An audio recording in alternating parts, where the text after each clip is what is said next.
Alright everyone, welcome back to my YouTube channel. My name's Kaminski. I'm a guitarist from the UK. Today's video is going to be me, and I'm a massive Dream Theater fan, trying to rank their albums as best that I can. I've never actually done this before and I haven't really prepared for this video, so it's going to be kind of off the cuff, real reaction and my decision making in which albums I think are better than the others. And I'm a massive Dream Theater fan. I have been since I was like 11 and 12. I first saw them in 2009 with Mike Portnoy on the drums, and that was honestly like a life-changing experience. It was my first ever gig. Anyway, let's jump right into it and start ranking these albums.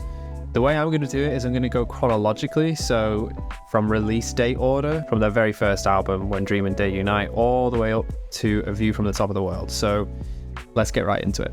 Alright, so the debut album of Dream Theater, I mean, I think we can all agree it's kind of like a glorified demo. For the time and for their means and what they had as their resources, it's an amazing feat. But if you compare it to some other music of the time that was coming out, the quality of this record is kind of low in comparison to the bigger budget stuff. Of course, that's going to happen. But I think really solid effort from Dream Theater. It's got some good moments on there, so I'm going to chuck it right here. Good moments. Moving on pretty quickly, Images and Words. I think most Dream Theater fans would agree it's top tier. For me these days, it's amazing. It used to be top tier. I actually just think like the more I listen to it, it has amazing moments on there. And for their second ever album, like it is a masterpiece if you count it as that. It came out in '92 and it has perfect songs on there, like actually perfect. So you're probably thinking, well, why is it not top tier? I'm trying to think of this like right now in this moment in time. It used to mean so much more to me than it does now, but I think I've just grown up and my tastes have slightly changed.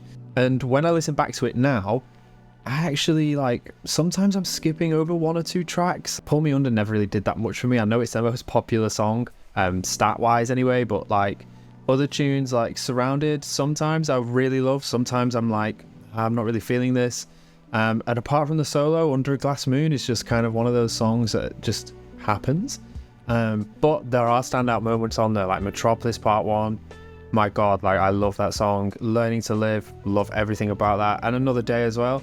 So it's a right mix, and it is all so close to still being top tier for me. But I'm trying my best to like not just put every album up there. So it might change as we go further along this list, but for now, Images and Words, amazing. Alright, the third album is Awake from Dream Theater. It came out in '95. It's a much darker sounding album than Images and Words, but nevertheless, it's something that I really love listening to. I'm going to put it in solid prog. Others rate it really high. Some people it's their favourite. Other people don't really gel with it. It's kind of in the middle for me. Erotomania is one of my favourite Dream Theater songs, but there's a few others on there that just don't really hit home like Erotomania does. Scarred is an amazing track as well, like that's one of my favorites. And Space Divest actually is it's kind of slept on as an amazing song as well. But yeah, there's just some moments on there like Mirror and Lie. Whilst they're amazing, I think again from the viewpoint of 2023, which is when I'm filming this, it was cutting edge for the time. But I listen back to it now and I struggle to have that same enthusiasm towards the songs that I used to have. So I just think that's because we've all been blessed with super modern 7-string and 8-string music these days, which speaks more to me as a creative right now. But I can still appreciate how insane it must have been to like get a 7-string Ibanez and just plug it through a Mesa Boogie in the mid-90s. Like if I could do that, I wish I could, you know. So fair play to Petrucci and the rest of the band. Amazing album, but middle of the road for me personally. Let me know if you disagree. But anyway, moving on to the next album, which is Falling Into Infinity. Now, Falling Into Infinity, I think, is a divisive record at best. Some people actually really like it. Some people have gone on record to say that it's better than the new stuff. Obviously, some people can't stand it. I understand why. So if you aren't really like well versed in Dream Theater lore, shall we say, it's basically got to that point. So Falling Into Infinity is the result of when a big record label brings in a producer to try and steer a band's sound towards more of a commercial direction rather than an authentic direction. And not necessarily a bad thing. It can be great to have a really wired producer who knows exactly what they're doing and can really take your sound to the next level. It's not a negative like I'm saying, but I think in Dream Theater's case, they already basically had a producer in Mike Portnoy and Petrucci to a lesser extent, but I think when they brought someone else in just to fulfill a record label obligation, I think things got pretty dicey and decisions were made that I'm sure they regret. I would hate it as well as someone who writes my own music, but I'm going to put it as solid prog. I'm going to put it to the left of Awake, so I rate Awake a bit higher. But there's some good moments on there, like Trial of Tears is a great song with a really, really nice solo from Petrucci, actually. It's a bit more of an improvised, messy feel, and I mean that in all the best ways. Like, it's got all of those sort of inflections and like inconsistencies that you can hear that it's been tracked and it's not been polished to the nth degree like some of the later work will have been, and how you can sort of polish everything these days. But it just has a moment in time sound to it, and I love that. Hell's Kitchen is probably one of the most underrated Dream Theater instrumentals out of their entire discography. It's actually one of my favorite ones. So yeah, once again, ups and downs. Some tunes on there that I listen to and I'm like, yeah, this ain't my thing, but there's some tunes on there where it is my thing. So that's why it's solid prog. Moving on to what is probably the most highly rated Dream Theater album amongst fans, and that's Scenes from a Memory. I am also one of those people who highly rates it, and it is top tier for me. Personally, some people actually prefer Images and Words. I think that's the kind of trade-off. People are like Images and Words or Scenes from a Memory, and I think it can go one of two ways. I actually don't think many people place them on the same level, weirdly, because they do have a bit of a different sound. Even though Scenes only came out 7 years later than Images, it has a vastly different sound, way more modern in my opinion. I think it's dated better in terms of production sound and how natural the drums sound, and everything that they did with Rudess coming into the fold. My god, like, every song on this album just means so much to me. It hit me right at a time when I was learning guitar and I was kind of graduating from the school of Metallica to Dream Theater. But what I will say is it wasn't my first album of Dream Theater that I ever listened to. That's coming up shortly. And I thought I'd quickly mention, it was the first time I'd ever really listened to a concept album, and I'd never really had that experience with music before. Of course, when you listen to songs, there's always themes and lyrical ideas in there, but to have like this whole act and scene thing, I was just kind of enthralled by it. I like really wanted to understand the story, and I had the little book that you'd read through, and it actually helped a lot because it would let you know who was speaking with the different perspectives. Maybe this is more of a bigger comment on Spotify and streaming services. You don't really get that anymore. I know there's lyrics on Spotify, but I don't think they have the speakers on there anymore. So you lose part of the story or part of what they were trying to create, which is something you would have got, you know, if you had the CD like I did. So yeah, anyway, Scenes from Memory, top tier for me. Okay, so next up is 6 Degrees. 6 Degrees is one that I never really completely gelled with, but it does have some moments on there that I just love, just completely. Solitary Shell is a song that I listened to so much like when I was, I don't know, maybe 10 years younger, so like 16, 17, which makes me feel old. But the reason why I never listened to it actually is because every time I went to my local HMV, they never had 6 Degrees. They always had like every other album, you know, like in the little stands that they have. They never had 6 Degrees, and I knew it existed, and I'd go back just to grab it, and they never ever had it. So I never listened to it as much as I wanted to. And by the time I did get to it, I'd listened to a lot of other Dream Theater stuff, so it didn't hit me as hard as it probably should have. Not to take away from it though, it's an amazing album. I'm gonna put it as amazing, but to the left of Images and Words. So Images and Words is higher for me, but I still really dig it. Like, Glass Prison is an absolute bop. Disappear as well, slept on. Blind Faith I really love the unison in, and The Great Debate, the drums, like, I love how daring they were with how much they were trying to experiment with their sound. Like, it sounds nothing like Scenes from a Memory, even though it's the album that came out afterwards. And that is something I will appreciate more and more as I get older and as I write my own music. It's so hard to like reinvent your sound while staying, you know, on point with what your fans expect from you. I know that there is leeway with prog artists, and that is kind of the point of prog, to kind of always be progressing your sound, right? But even within the genre, there are, you know, certain tropes and things that define it. just because that's just the nature of what makes music. But still, 6 Degrees, outstanding album for me, so that's why I popped it on the amazing tier. Okay, next album is Train of Thought, and I'm not going to waste any time with this. I'm putting Train of Thought top tier, but not as good as Scenes from Memory. And some of you might be surprised, I guess. Some of you might not be, but the fact of the matter is Train of Thought was the first ever Dream Theater album I ever listened to, with As I Am being the first song I ever listened to. So shout out my guitar teacher, Adam, for showing me that back in the day. And it was when I heard that first solo on As I Am by Petrucci that I was just like, what the hell is going on? I have to learn this. And I think I was about 13 at the time, maybe 14. And I just spent the next 6 months learning how to play that solo. And it's all I did for like 6 hours a day. So yeah, you could say it means a lot to me. And that's the beauty of this sort of thing, right? Like, if you're watching this, and shout out if you're still here, I appreciate you. But you might have Train of Thought didn't vibe with me. Maybe you're not even bothered about the heavier side of Dream Theater. But the fun thing is, it meant so much to me at a certain point in my life that it's up all the way at the top. So let me know if Train of Thought's at the top of your list for Dream Theater. Let me know if it's at the bottom. I'd really love to have a chat in the comments, so let me know where it sits on your tier list. Other than that, In the Name of God was another song that I just had to learn all the way through. Just the middle instrumental part was just like nothing I'd ever really heard before.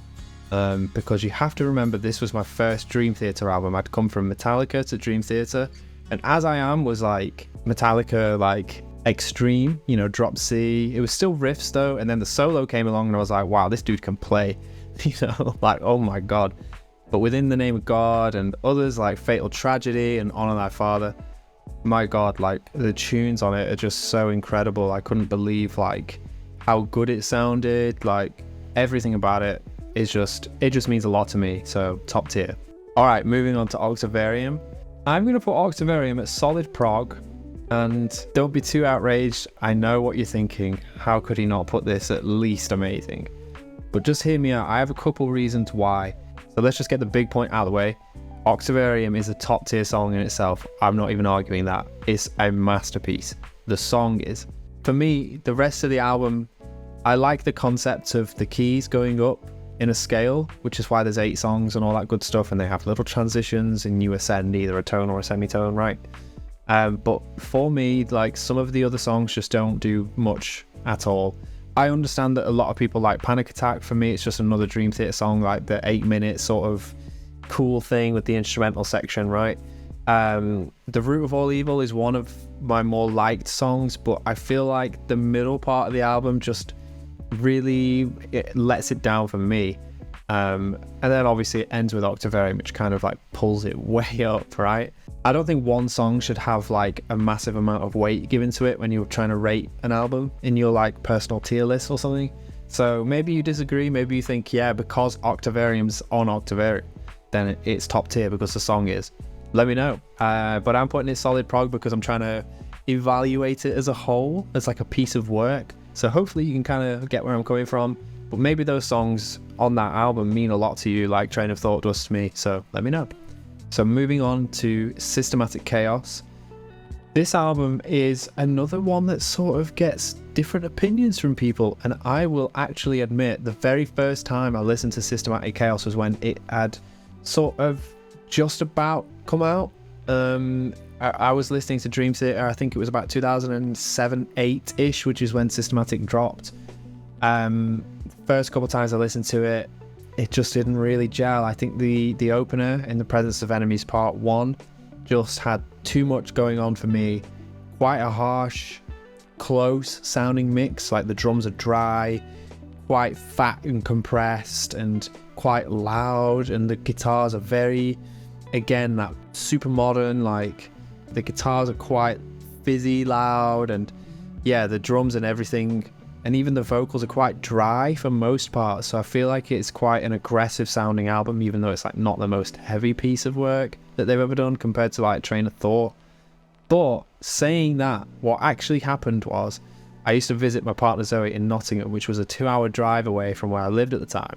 And I used to go there every Friday after work So I used to drive a really old Fiesta and it only played CDs, and it just so happened that Systematic Chaos was like the only CD that I had in the car, because what would happen is when you change CDs, it wouldn't read it properly. So I just used to leave one in, and it just so happened to be Systematic Chaos. And, you know, over time, and I suppose brainwashing, if you want to call it that, but listening to it from start to finish, I had no choice to skip stuff, because if I skipped a track, it would crash the CD. Oh, Jesus. So I really came to love the album, and I know you're probably sitting there thinking, come on, just put it on your tier list. I've been waffling for too long. I'm going to put it as amazing, and I'm going to put it all the way to the left. So 6 Degrees is better, and then Images is better than that. But I really think it's an amazing album. It really speaks to me nowadays, and how experimental they were again with the sound. Like, it's got some amazing moments, like the Dark Eternal Night. Not even the main riff, which is great, by the way, but like the instrumental section in the song is so sick. Like, I couldn't believe it the first time I heard it. And then obviously In the Presence of Enemies Part 2, that's my favorite song on the album. So yeah, Systematic Chaos is an amazing album in my books. Okay, so remember at the start of this video I was saying Dream Theater was my first gig that I ever saw in 2009. So you can probably see me hovering over it already, which is Black Clouds. So they played a big majority of Black Clouds when I saw them with Mike Portnoy on drums. And it will forever just be, you know, embossed on my mind that it was one of the best gigs, if not the best gig I've ever seen, my first ever gig. And they opened with A Nightmare to Remember, they ended with A Count on Tuscany, and I just could not believe it. I think I was 13 or 14 at the time. I went with my dad, and it was just an amazing experience. I'd never heard music so loud, and it didn't even sound harsh, it just sounded full. The sound was incredible. It was probably because I'd never experienced anything like that before. I'm placing it so highly, but I don't care. I'm just going to put it at top tier because the album means that much to me. I'm going to put it before Train of Thought just because I think Train of Thought was kind of like that gateway drug for me. So yeah, just a bit before it, but still an amazing album. Count on Tuscany is one of my favourite Dream Theater songs still to this day. So top tier for me. If it's not on your top tier, I'd love to know why. Let me know in a comment below. So as we all know, after Black Clouds, Mike Portnoy sadly left the band, and then Mangini came on as the new drummer, who is an insane drummer. Like, fair play to him. I still really vibe with what he adds to the band, but it was hard to actually get over the fact that Mike Portnoy had left the band. Yeah, call me crazy, but like, you have to remember my teenage years were formed by music and how much I practiced my instrument, and especially Dream Theater meant a lot to me because I basically tried to learn as many songs as I could with the time I had. So when Mike Portnoy left, it felt quite sad. I know that's crazy. Maybe some of you understand what I mean, but it felt like a family member leaving or something crazy, especially because he was that spiritual leader of the band. He was, you know, he used to do all those really old, basically vlogs, you know, in the very late 90s, you know, in the studio, and we'd never seen that sort of stuff before. I certainly hadn't, you know, and I'd never seen that side of a band before, and they were so fun with each other, joking around, like laughing and making music. I'd really bonded with that as an audience member. So when he left, yeah, God, I was kind of sad, but the album that came out was A Dramatic Turn of Events. They probably wanted to call that for, you know, that reason. I don't know, I'm just guessing, but I'm gonna put it as good moments. Some people love this album. I just tried it, and I actually really enjoyed it when it first came out, but there's just too many similarities to Images and Words for me. I feel like it was intentional. Nothing against the band. I think they were probably advised, hey guys, let's have a safe bet. Let's kind of do Images and Words reimagined. You know, On the Backs of Angels is Pull Me Under 2, and there's a lot of other moments on the album that follow structures and contours that Images and Words songs had. I would just rather listen to Images. So I do, you know, nothing against this album. It's a great album. I'll always accept a new Dream Theater album, which is what happened at the time. But I'm going to rate it better than When a Dream and Day Unite. But yeah, good moments on there, some good times, but not exactly my sort of thing. Alright, so we're on the home stretch. The album that came out after A Dramatic Turn of Events was the self-titled album. I'm just going to put this right here, right now. If you like it, fair play. I'm happy that you like this album. It just didn't vibe with me at all. The drums sounded not great in my opinion. They sounded way too programmed and robotic, and I think they were going for the images and words sound. But the thing with images, it had the charm of the rest of it sounded like the 90s, but the drums just sounded like huge, and it just had its own vibe going on. But when you have this big high budget production for the rest of, you know, the instruments and everything and the vocals and all that sort of stuff, when you do that to the drums as well, to the point where they sound like a machine, I don't think it landed that well with fans either. And I actually think it brought on the opinion of the whole Mangini is a robot sort of thing. And I think that is not even his fault, because he's not going to make the decisions of how his snare sounds. It's going to be the engineer, the mixing engineer, and then the producer is also going to have that influence. And then, it just gets passed through so many hands when you get to such a size when you're a band like this. He probably just went in, tracked his parts, was like, yes, these drums sound great, I'm going home. And then the record comes out and he might not even listen to it. I've got no idea, but opinions form that, like, yeah, he sounds too robotic, he doesn't have enough musicality. And I think, he's just trying his best to serve the songs. I think he put his effort in, and you can hear Mangini in the parts, but it doesn't sound real, which is such a shame. And it's just, I can't listen to a whole album like that. For me, the snare just is way too fat and boxy, and there's just like some crazy gating going on. I just don't really like it, so didn't vibe with me. I don't really like the Illumination Theory. I love the chorus of the Illumination Theory. I just think the overall structure was kind of like, let's make an 11-minute song 21 minutes for no reason, and the way we're going to do that is we're going to take it, do this, put a whole random orchestral section in the middle that doesn't really have too many motifs from the rest of the song, and then we're just going to have a very cool bass line. To be fair to my own, like, it's sick. And then like the whole feel good symphonic outro, whatever. And then let's add 5 more minutes by having a 2-minute silent gap and then like a little Easter egg. That's cool, but I think when you use it as like, oh, we've written a new 21-minute epic, it just isn't on the same level as Octavarium, because it isn't. Like, there's not even enough material for it to be on the same level as Octavarium.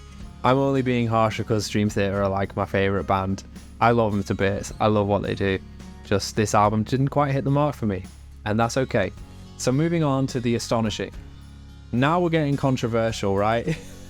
Hope you're still sticking with me. I'm gonna put the Astonishing, I feel like it cannot go any higher than this, just because I'm looking at the albums now, but I feel like it needs to kind of go above Falling into Infinity. Because I tell you what, like, I think what they tried to do with this was like do Scenes from a Memory Part 2 almost, with the whole grandiose concept, crazy long double length, and I just think it didn't quite work. But the production of it was insane, the real choir, real orchestra. That's something I really appreciated, but didn't mention it at the time. The real orchestra from Sacrifice Sons and Octavarium completely changed like the whole soundscape of those two songs, and it does with the Astonishing as well. But the problem is like the huge drum machine thing is still going on, and I just think we're heading towards cheese a little bit with some of the chord progressions and the harmonies. And fair play to Labrie. I haven't really spoken about Labrie throughout this whole thing, but I think he just always does a solid job in the studio. Fair play to him for trying some new stuff on this album with like voices here and there, impersonating different characters on purpose, but there's just some melodies and the articulation and how they all play off each other. I think it kind of sounds like budget Disney, but there's some moments on there, like Moment of Betrayal is an insane song, and I like the Gift of Music. So yeah, a real mix, solid prog. I think I respect them massively for giving it a go, and I think it came out pretty damn well. So I think they should be proud of themselves for having a go anyway. Okay, so we've only got 2 albums left. Admittedly, I feel like I need to say that I haven't actually listened to these 2 albums as much as the other albums on this list. It's just come at a time where I'm listening to Dream Theater less, and I'm listening to less and less prog these days. I still love it as a kind of umbrella of all sorts of weird music that's coming out. But the Dream Theater style of prog, I feel like we're getting to the point now where they aren't really reinventing themselves. They're kind of relying on Dream Theater tropes, which they themselves have invented, so they can do what they want, right? I'm just a guy on the internet saying what I think. So yeah, more power to them to release the music they want to release. I just feel like these new albums, if you just judge them on their own, they are great albums. But when you actually do something like this and line them up with the rest of the discography, they just kind of don't tread any new ground for me personally. I don't know if any of you agree, but let's just dive right into it. So Distance Over Time, I'm going to put it as solid prog, but I'm going to put it underneath Falling Into Infinity. It just has some good moments on there, and yeah, it's got cool songs. My favorite part of it all is actually the guitar solos. Petrucci's still got it, you know, he can still shred like a monster. And if it wasn't obvious, Petrucci's like my guitar hero. So yeah, the solos on there, he's just so inventive. I just don't know how he's written so many guitar solos and each one of them sounds different, you know? So yeah, once again, hats off. I love what they did with the album. There's some standout moments, but most of it I just have heard before in like some sort of different formula from Dream Theater, I think. And unfortunately, I feel that even more with their latest album. I'm just going to put it down here with didn't vibe with me personally. I've tried to listen to this album a couple times. There's some good moments on there and it's really close to being in this next tier, but for me, I just think they've probably become either comfortable or perhaps a bit afraid to break that Dream Theater sound that they've probably created over the past 10 years or so. Whether that's because Portnoy left, I have no idea. But it's a lot of music for any one collective of people to make. So I'm sure, you know, you're going to have your go-to progressions, go-to sort of ideas and go-to melodies you enjoy listening to yourself, which is why you use them a lot. I mean, I think I watched a video about Taylor Swift and she's used chord progressions like numbers of times, like the same chords, but has different choruses and melodies on the top. At the end of the day, it's economic composition. There's nothing wrong with that. I don't think you should have to completely reinvent yourself every single time an album comes out. You see bands that do that and you risk alienating your fan base. So I do think over the years, Dream Theater has done an amazing job at, you know, taking us with them on their journey. And I feel like they are probably just in the happiest place they've ever been, making the music that they enjoy making. And you know what? I'm all for it, but the latest albums for me aren't really my thing anymore. So I just listen to the older stuff and I love Dream Theater all the same. I feel this happens with like these sort of bands that have been going on for 35, 40 years, say, that when they release new stuff that people don't like anymore, or they, you know, they criticize, they're like, oh, why don't you just release stuff like Images and Words again? Or like, I'm using Dream Theater as an example, right? Or release Scenes from a Memory Part 2, like do it, Scenes from a Memory Part 3, you know? But at the end of the day, if you want that sort of music again, go and listen to Images and Words and go and listen to Scenes from a Memory. They're not going anywhere and they never will. So I respect all bands that still try and push the envelope with their own sound and their own journey, and it's just the beautiful part of music. So let me know if you completely disagree with this tier list. I probably will in 6 months, so we'll see how that goes. But for now, as of right now, when this video is uploaded, this is my opinion on the Dream Theater albums discography. I haven't included the live albums or any of the special releases like the greatest hit sort of thing. But yeah, just the studio albums. This is it. If you've enjoyed sitting with me rambling on for Dream Theater for the past half an hour or God knows how long, then feel free to subscribe. I'm going to do more sort of music content, whether that's like reacting to stuff or gear reviews or just general music lessons that I'll be putting on my channel. Stick around and check them out when they drop. See you in a bit.